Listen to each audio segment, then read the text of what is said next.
a lesson for my teacher. I lived on the Mosque Street in Rameshwaram, a city famous for its Shiva temple. Every evening, on my way home from the mosque, I would linger near the temple. I always felt like a stranger here, as the temple goers stared suspiciously at me. They probably wondered what a Muslim boy was doing in front of a temple. The truth was that I loved to listen to the rhythmic chanting of the mantras, though I never understood a word. There was a strange magic in them.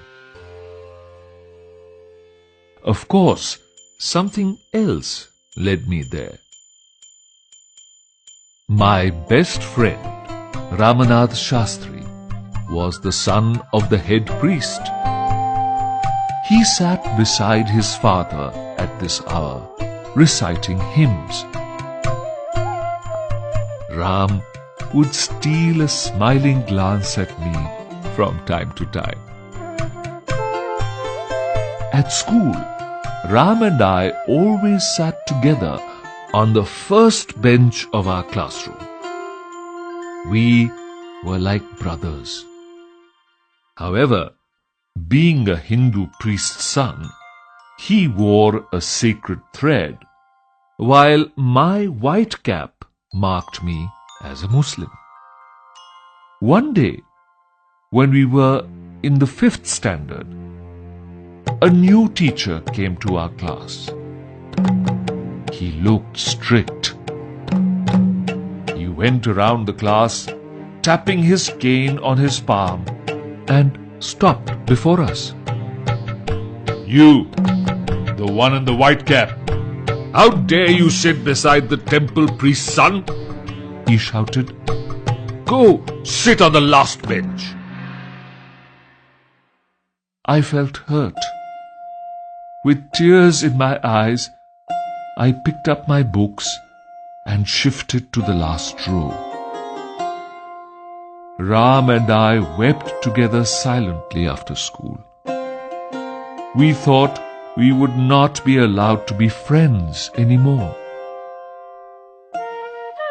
When I reached home that day, my father looked at me and asked, "Were you crying? What's wrong, son?" I recounted the whole incident to my father, while Ram also told his family the same story. Early the next morning, Ram came running to our house and said, "Father has asked you to come to our house immediately." I was terrified. I thought I was in for some more trouble. We hurried back to Ram's house. My heart skipped a beat when I saw our new teacher standing there. "In the light of our discussion, apologize to Kalam here," said Ram's father with a stern face. I could not believe what I had just heard.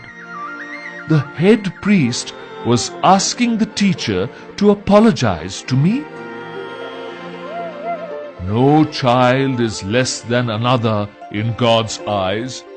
It is your duty as a teacher to help students live in harmony in spite of the differences in their background. "You can no longer teach in this school," he said. Our teacher immediately asked me to forgive him. He hugged me and said, "I am sorry, Kalam. I have learnt an important lesson in life today."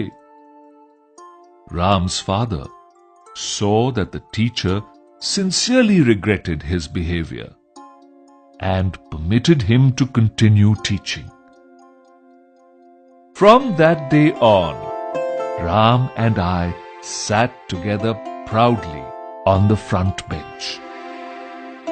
We have remained the best of friends ever since.